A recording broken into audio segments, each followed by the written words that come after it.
నమస్తే welcome to Y news నేను పుష్ప అనకాపల్లి వ్యవసాయ మార్కెట్ కమిటీ నూతన పాలకవర్గం కొలువు తీరింది పచ్చుకుర రాము నేతృత్వంలో నామినేట్ అయిన కొత్త పాలకవర్గ ప్రమాణ స్వీకారోత్సవం అట్టహాసంగా జరిగింది ముఖ్య అతిథులు MLA Konathala Ramakrishna MP CM Ramesh మాజీ మంత్రి దాడి వీరభద్రరావు మాజీ ఎమ్మెల్యే పీలా గోవింద్ సత్యనారాయణ సమక్షంలో చైర్మన్ గా పచ్చుకుర రాము మిగతా డైరెక్టర్లు ప్రమాణ స్వీకారం చేశారు ఈ సందర్భంగా వక్తలు మాట్లాడుతూ బెల్లం మార్కెట్ కు పూర్వ వైభవం తీసుకొచ్చేందుకు మార్కెట్ కమిటీ కృషి చేయాలన్నారు అనంతరం రథ సారథులను పలువురు పూలమాలలతో అభినందించారు అంతకుముందు భారీ బైక్ ర్యాలీతో కూటమి శ్రేణులు సభా ప్రాంగణానికి చేరుకున్నారు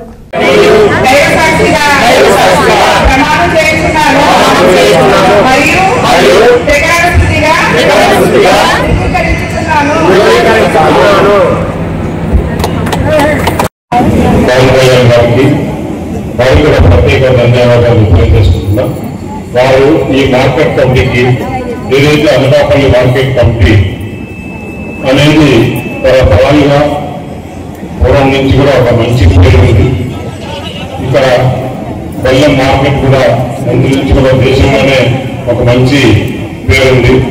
దాన్ని ఏ విధంగా అభివృద్ధి చేయడానికి ఇక్కడ ఉండే నాయకులందరూ కూడా మేమందరూ కూడా తోడ్పాటుగా మీకు ఉంటామని చెప్పేసి ఈ రైతుకు ఏ విధంగా మేలు జరగాలి, ఈ మార్కెట్ కమిటీకి ఏ విధంగా ఆదాయం తీసుకోవాలి, ప్రతి ఒక్కరికి కూడా మంచి జరగాలన్న ఉద్దేశంతో ఈరోజు ముఖ్యమంత్రి గారు మిమ్మల్ని ఇక్కడ నుంచి ఎన్నుకోవడం జరిగింది. నాకు మీకు ఏ సహకారం కోరినా కూడా ఇక్కడ ఉండే వేదిక మీద ఉన్న నాయకులందరూ కూడా ఉన్నాం, పెద్దలందరూ కూడా ఉన్నారు. తప్పకుండా ప్రతి విషయంలో కూడా మేము తోడ్పాటుగా ఉంటాం. ఈ మార్కెట్ కమిటీని ఏ విధంగా ప్రవర్తించడానికి మనకి పెద్దలు వారి యొక్క అధికారులు మన ఎమ్మెల్యే అధికారులు ఈ మార్కెట్ కమిటీలో రైతు పదార్థాలు ఏదైనా తీసుకురావాలి, అలాగే అన్ని కూడా మార్కెట్లో రైతు ప్రజల రకం కూడా అనుకోవడం కూడా అందుబాటులో ఉండాలి. ఏ విధంగా చేస్తే ఆ విధంగా కృషి చేస్తామని తెలియజేస్తూ నేను ఒకటే చెప్తున్నాను. కూటమి ప్రభుత్వం మననే చూశాం. ఇక్కడ పెద్దల వీరభద్రరావు గారు, రామకృష్ణ గారు, పీలా గోవింద్ గారు మన బీజేపీ నుంచి పరమేశ్వర్ గారు ఉన్నారు. వీళ్ళందరూ ఇలా కలిసికట్టి పనిచేస్తే అనకాపల్లిలో ఏదైనా మనం సాధించుకుంటామో లేదా అని చెప్పేసి నేను ట్రై చేస్తున్నాం. ఎందుకంటే నన్ను అందరూ కలిసి పనిచేస్తే 67,000 మెజార్టీ వచ్చింది. ఇక్కడ చాలా పరిశ్రమలు రాబోతున్నాయి.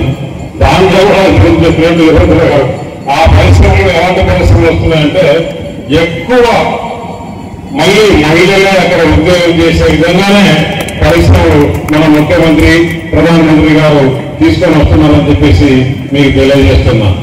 మనం రేపు 13వ తారీఖు చంద్రబాబు నాయుడు గారు అక్కడ ప్రధానమంత్రి గారి ఆశీస్సులతో దాదాపు మన పాత విశాఖపట్నం జిల్లా అంటే అనకాపల్లి జిల్లా మన అనకాపల్లి పార్లమెంట్ కూడా ఇంకొక కొత్తగా 87,000 కోట్ల రూపాయలతో ఒక ఐటీ ఇండస్ట్రీ రాబోతుందని చెప్పేసి మీకు తెలియజేస్తున్నాను. చాలా వరకు ఏదైనా ఆంధ్రప్రదేశ్ లో జరగాలంటే మొట్టమొదటిగా అనకాపల్లి ఈరోజు భారతదేశంలోనే ఎక్కడ లేని విధంగా పరిశ్రమ వచ్చినాయి. ఇంకా కూడా తీసుకొచ్చి ఇక డెవలప్మెంట్ చేసేందుకు తోడ్పాటు మేమందరం కూడా ఇక్కడ ఉన్న నాయకులు అందరూ కూడా మీకు ఎల్లప్పుడూ అందుబాటులో ఉండి ఇక్కడ మంచి జరిగేదానికి చూస్తామని చెప్పి తెలియజేస్తూ ఈరోజు ఈ అవకాశం ఇచ్చిన కూటమి నాయకులకి ఈ మార్కెట్ వాళ్ళకి మరొకసారి ధన్యవాదాలు చేసుకుంటూ బాగా చేయాలని చెప్పేసి ఆ భగవంతుని కూడా ప్రార్థిస్తున్నాను. ధన్యవాదాలు.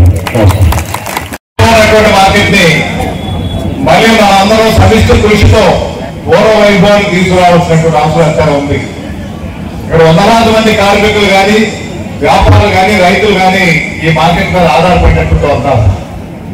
ఈ మార్కెట్ ఎప్పుడు కూడా ధర్మంగా న్యాయంగా చేసేటువంటి మార్కెట్ గా మార్కెట్ కమిటీ ఉన్నప్పటికీ రెగ్యులేటర్ మార్కెట్ కమిటీ అయినప్పటికీ రైతుకి ₹1 కూడా బకాయి లేకుండా డబ్బు అప్పుడే చెల్లించేటువంటి మార్కెట్ ఏదైనా దేశంలో ఉన్నదంటే అది ఒక అనకాపల్లి మార్కెట్ మాత్రమే. ఇప్పటికీ కూడా ప్రతిష్ట నిలబెట్టుకుంటా ఉన్నారు. అందుకే ఈ విశాలమైనటువంటి స్థలాన్ని ఉపయోగించాలనేటువంటి ఆలోచిస్తూనే ఈ మధ్యన అధికారులతో కూర్చొని మార్కెట్ డైరెక్టర్ తో కూర్చొని ఈ మార్కెట్ ఈ బెల్లం మార్కెట్ తో పాటు ఇతర మార్కెట్లు కూడా ఇక్కడ తీసుకురావాలనేటువంటి ఆలోచనతో ఒక రైతు బజార్ అన్నది ఒక ప్రతిష్టాకరమైనటువంటి రైతు బజార్ మన విశాఖపట్నంలో తప్పితే మన గ్రామీణ ప్రాంతంలో ఇప్పుడు అనకాపల్లి జిల్లా రైతు బజార్ లేవు.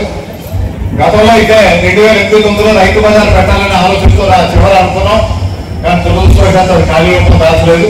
ఇప్పుడు రైతు బజార్కి కావాల్సినటువంటి అమౌంట్ కూడా మంజూరైంది.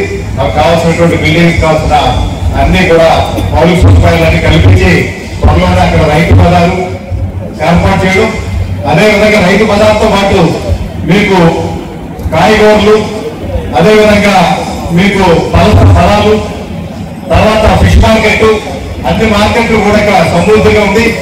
ఒకే చోట అన్నీ ఉండే విధంగా ఊరికి మధ్యలో ఉంది కాబట్టి అభివృద్ధి పరిస్తే ఇక్కడ ఉన్న కార్మికులు కూడా ఉపాధి జరిగేటువంటి అవకాశం ఉంటుంది. కాబట్టి అటువంటి కార్యక్రమాన్ని మొదటి విడతగా చేయాలనేటువంటి ఆలోచనతో మొదలు పెట్టాం.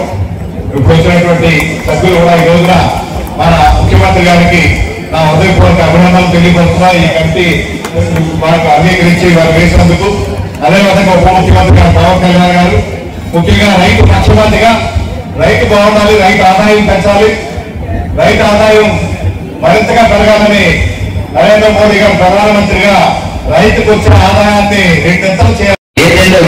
వ్యవసాయ ఆధారిత వ్యాపారాలన్నీ కూడా ఇక్కడ రావాలి. ఇంకా బయట ఉండిపోయాయి, నోటిఫికేషన్ వాళ్ళు ఇచ్చేది కానీ వాళ్ళు రాలేదు. వాళ్ళు బతిమాలైనా సరే వాళ్ళు రావాలి.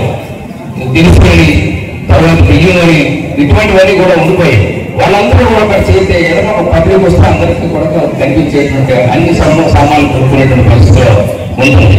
కాబట్టి అటువంటి వాటిని కూడా ఎమ్మెల్యే గారు దృష్టి పెట్టి దాన్ని అందరినీ కూడా అటువంటి వాళ్ళందరినీ కూడా కన్విన్స్ చేసి వాళ్ళకు కూడా తీసుకొచ్చి ఇది తిరిగి ఈ మార్కెట్ యార్డు మళ్ళీ ఇటుకలిగా ప్రతిపాదనగా కనిపిస్తే నన్ను ఇచ్చినటువంటి వారు ఎవరు ఆనందించేవారు లేదు. ఎందుకంటే ఇది చూసారు కింద పాలనలో ఒకరేమో ఇక్కడ కంటుబడి కన్వెన్షన్ ఉంది కదా, దాన్ని పోటీ ఇక్కడ కన్వెన్షన్ పెడతాం అని చెప్పడం.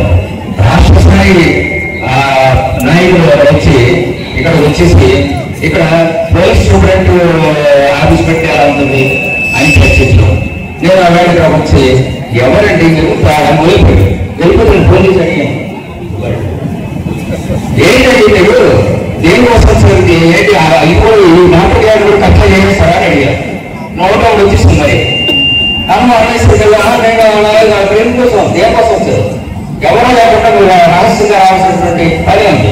ఒక ప్రజాప్రతినిధిని తీసుకొచ్చి రావడం జరిగింది. దేనికి చేస్తారు ప్రాక్టీస్ దేనికి చేస్తారా అని అడిగితే లేదు నేను చూశాను, దీన్ని ముట్టుకోకూడదని నిర్ణయించుకున్నానని చెప్పి ఆయన చెప్పడం జరిగింది. ఈ విధంగా నేను బతుకున్నంత కాలం కాపలా కాస్తున్నాం. ఆ తర్వాత చూడాలి ఎవరో పట్టించుకోకుండా ఎమ్మెల్యే చేసుకుంటాడులే, కాంగ్రెస్ ఇచ్చారు కదా కాంగ్రెస్ చేసుకుంటాడులే, మీరేమైపోయారు? ప్రజల్లో కూడా చైతన్యం రావాలి. ప్రజల్లో చైతన్యం రాకపోతే చాలా కష్టం. అన్నిటికీ మేమే చేయాలి. ప్రజలు తెలుగుదేశం ఏం చేస్తున్నారు, ప్రతిపక్షంలో తెలుగుదేశం ధర్నా చేస్తున్నంత దానికి పనిపట్లు వేసి రోజు దాన్ని అంటారు. అంచేత మీరు కూడా దాన్ని చేయాల్సినటువంటి అవసరం ఉంది. అంచేతం తర్వాత మేము ఇక్కడ రైతు బజార్ పెట్టాలని 10 సంవత్సరాల నుంచి పోరాడుతూనే ఉన్నాం. మొన్న కేంద్ర ప్రభుత్వం కూడా ఒక జాయింట్ కలెక్టర్ ఆయన అడిగాం, ఆయన రెడ్డిగారే ఆయన అడిగితే ఎలా పెట్టాలంటే అయితే మార్కెట్ స్థావం ఉంది పెట్టాలి. అయితే స్థావం మనకు రాసిస్తారండి వేణుగోపాలండి స్థావం మనకు రాసిస్తారని అవకాశం. రైతులు చాలా చేసినటువంటి ఈ భూమిని మాకు ఇచ్చేస్తున్నాడేటువంటి ధైర్యం ఆ పార్టీకి ఉన్నదంటే వాళ్ళు ఏమన్నారని అడుగుతానండి. ఏదో అన్నాను, మళ్ళీ నేనే చదవకూడదు. ఎవరన్నాడు మీకు ఎందుకండి కాకపోతే ఏంటంటే అది మీకు అనుభవం. సీఎం రమేష్ గారు కూడా జాతీయ స్థాయిలో అనుభవం ఉన్నటువంటి వాళ్ళే. సో ఈ రెండు కూడా మనం కాపాడాలి. ఏది ఏమైనా మొన్న మన ఎమ్మెల్యే గారు ఇక్కడ ఒక రైతు బజార్ని కట్టడానికి కోసం తగినటువంటి అనుమతులు తీసుకున్నందుకు ఆయనకు నా అభినందనలు తెలియపరుస్తున్నాను. దానివల్ల కలకాలాడుతుంది. ఇంకా కరోనా వచ్చినటువంటి టైంలో ఈ ప్రోగ్రాం అలాగే మహిళలు ఇచ్చారు. మా అక్క జిల్లాకి ముఖ్యంగా మహిళలందరూ చెప్పుకోవాలండి.